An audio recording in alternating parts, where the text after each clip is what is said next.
Olá, pessoal. Bom dia. Certamente muitos de vocês têm ou já tiveram um pé de acerola no quintal que inicialmente produzia bastante e, com o passar dos anos, foi perdendo força, perdendo vigor, produzindo menos e, provavelmente, em alguns casos, a planta chegou até morrer, provavelmente em função do ataque de brocas. Broca do tronco, que é muito comum no pé de acerola.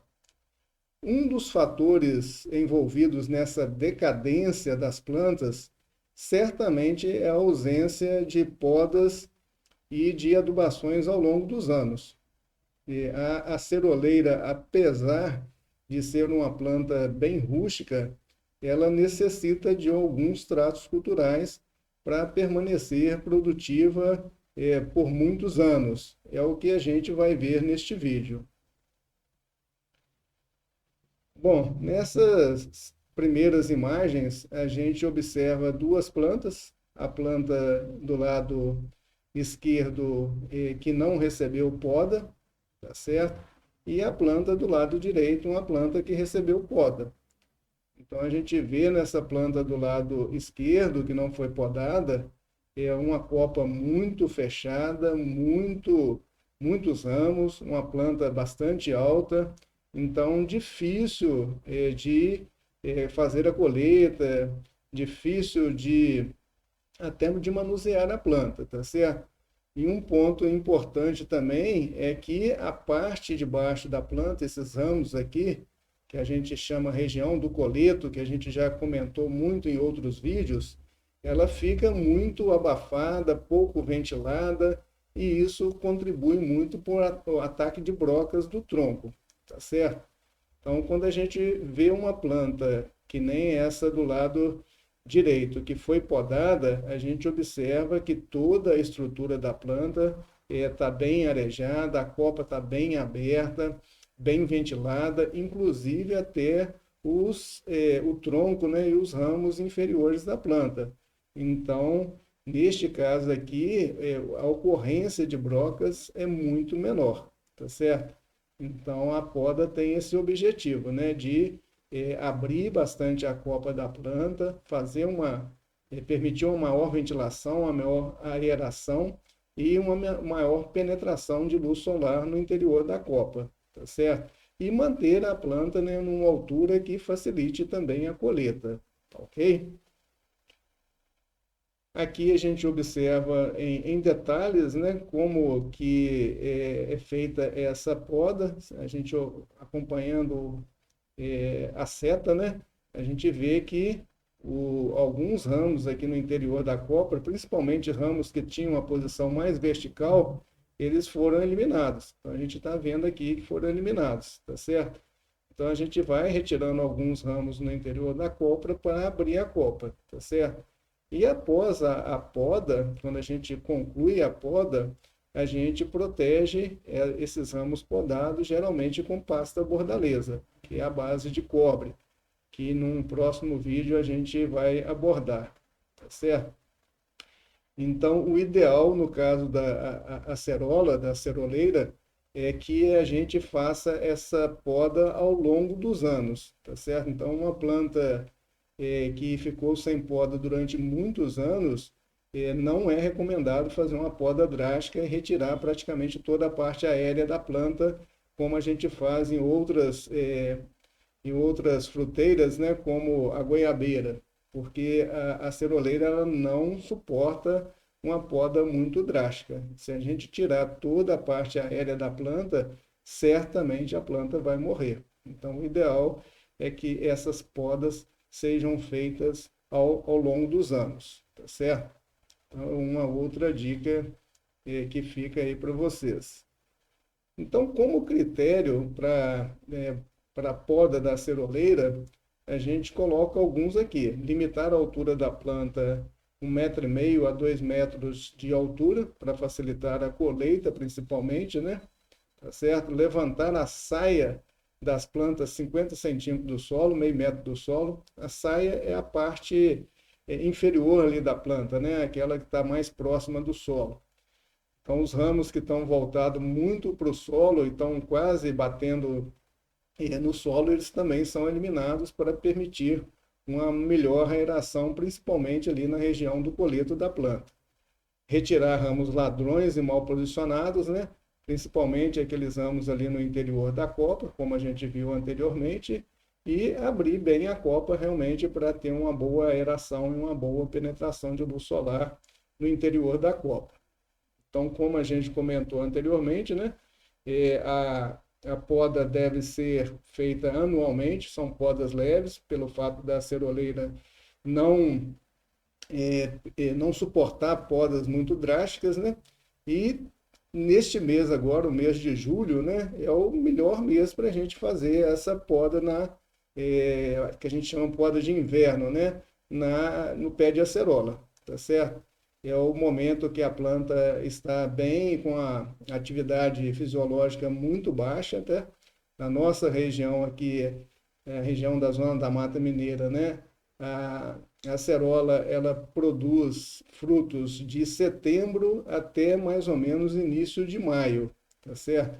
Então, em maio, ela já começa a perder bastante atividade fisiológica, para de produzir frutos, e em julho é o melhor momento para a gente fazer essa abordagem. Junho, julho, né? Mas o ideal é realmente agora, meados de julho.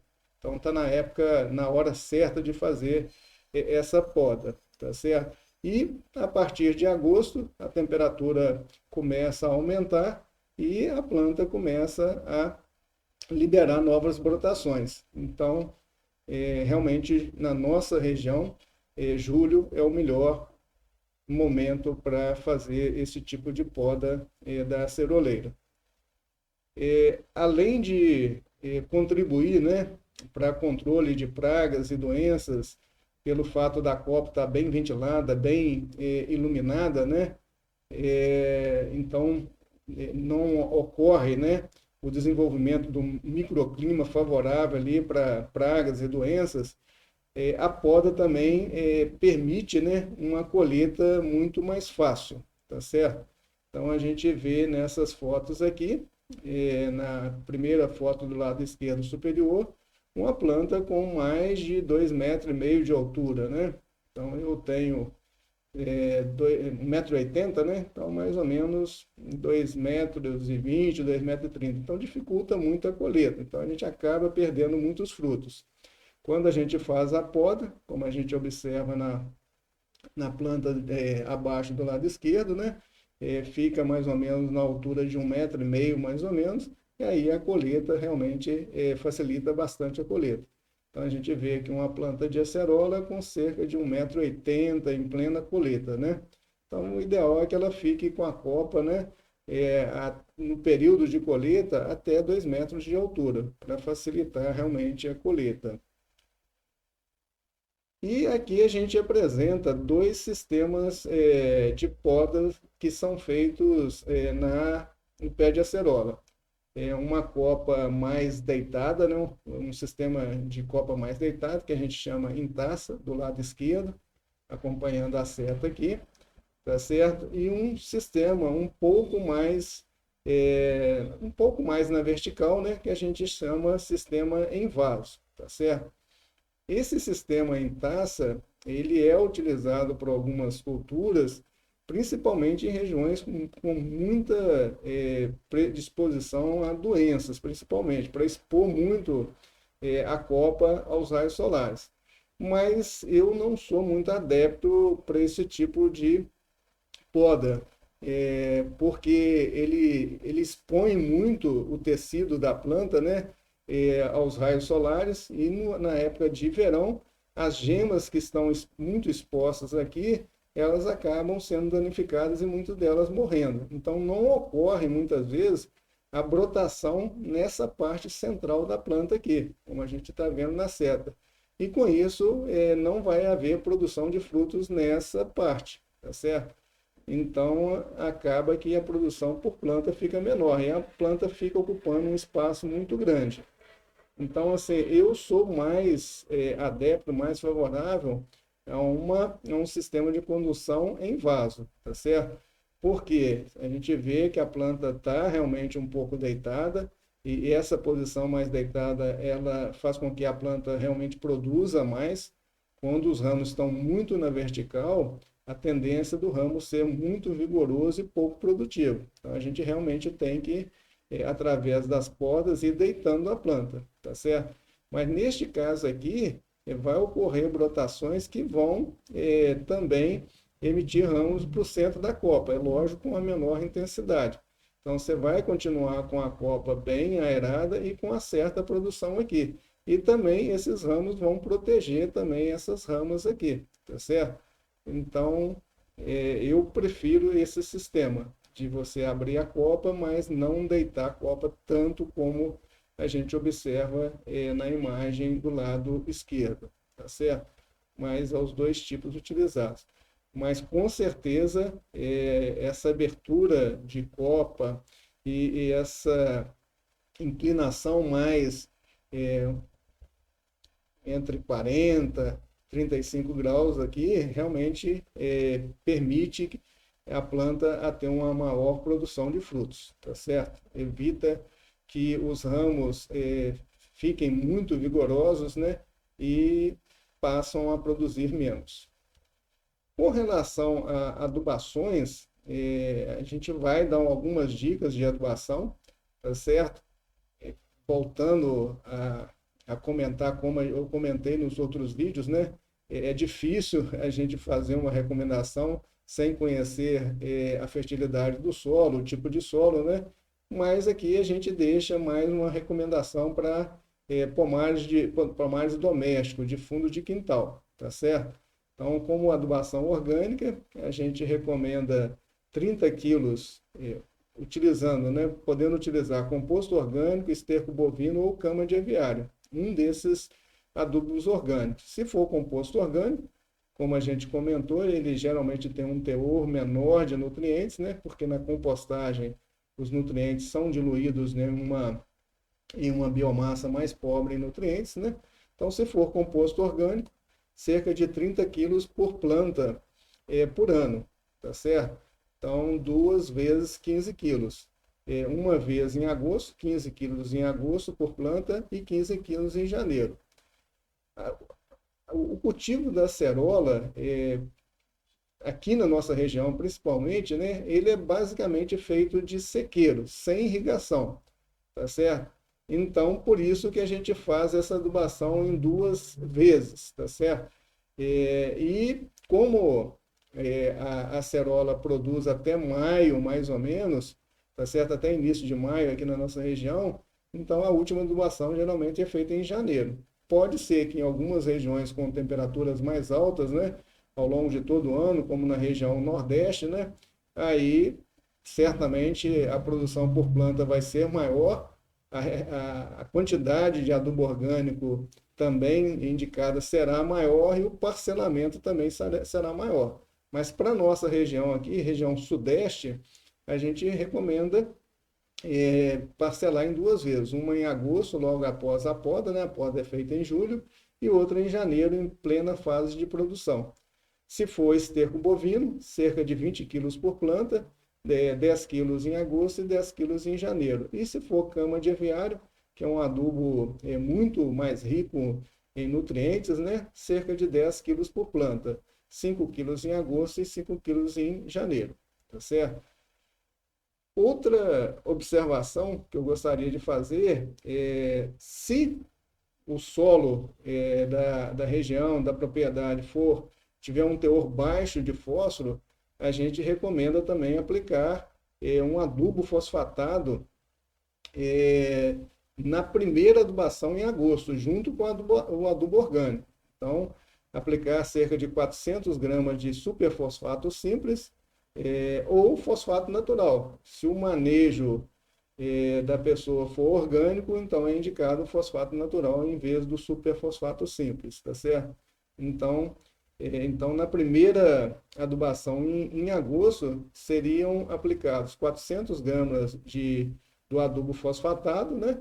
E logo em seguida, no caso do composto orgânico, 15 quilos de composto orgânico por cima. E voltando a lembrar, né?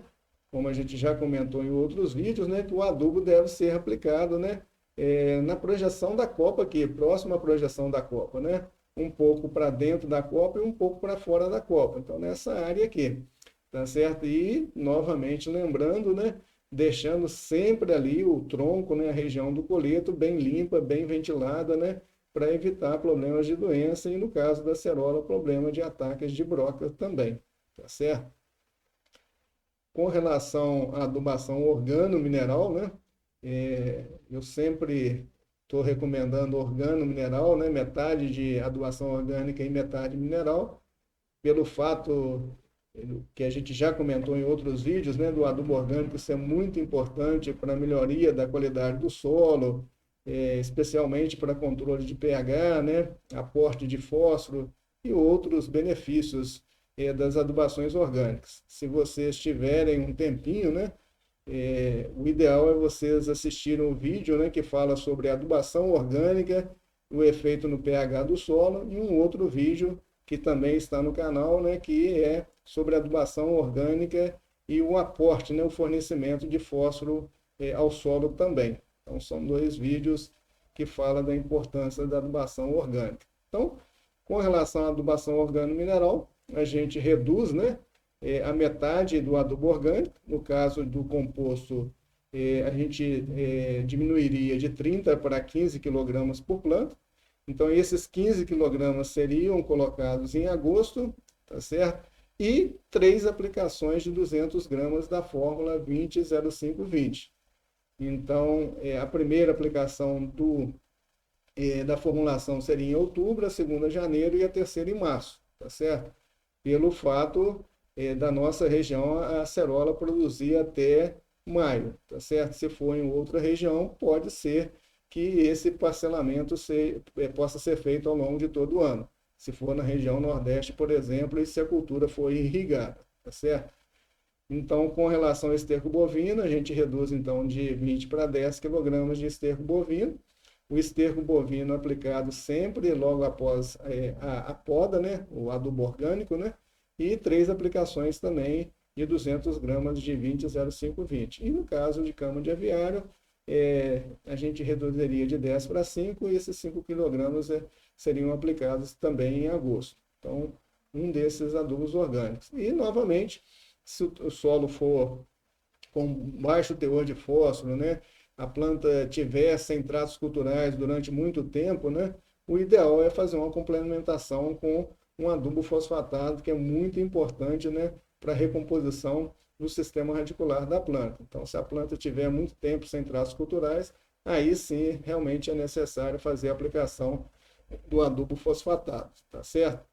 A formulação o adubo químico, né, 20-05-20, é muito fácil de ser encontrado em casas agrícolas, né, pelo fato dele ser recomendado para a maioria das plantas frutíferas e também para o cafeeiro. Então, certamente, vocês vão encontrar esse adubo nas casas agrícolas da sua cidade.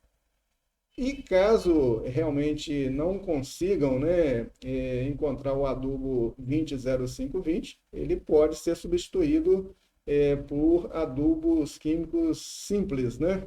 Tá certo? Então, 200 gramas da formulação, que a gente indicou anteriormente, né, pode ser substituído por 100 gramas de ureia ou 200 gramas de sulfato de amônio, 50 gramas de superfosfato simples e 70 gramas de cloreto de potássio. Então, esses adubos simples aqui são muito fáceis de serem encontrados também. Então, usa 3 aplicações de 200 gramas de 20-05-20 ou 3 aplicações de 100 gramas de ureia, 50 gramas de superfosfato simples e 70 gramas de cloreto, um ou outro, tá certo? E o ideal quando a gente começa a fazer essas adubações, né, a cada 2 anos a gente realizar análise do solo, para acompanhar a fertilidade do solo e fazer os ajustes necessários nas adubações com o avanço aí da fertilidade do solo, ou também com a maior produção de frutos, né? Se a planta tornar muito produtiva, ela vai extrair mais nutrientes do solo. Então a gente vai ter que fazer uma adubação um pouco mais elaborada, tá certo? E só lembrando que no caso dos adubos químicos também, eles são aplicados nessa região de projeção da copa. Então aplica-se primeiro o adubo químico e logo em seguida aplica o adubo orgânico, tá certo? Então são essas as recomendações. Se alguém não conseguir esses adubos químicos e conseguir outras formulações e quiser uma opinião, deixa lá no canal que a gente vai fazer alguma outra recomendação que seja pertinente, tá certo? Bom, pessoal, por hoje seriam essas as informações que eu gostaria de passar para vocês. Um forte abraço e até um próximo vídeo. Obrigado.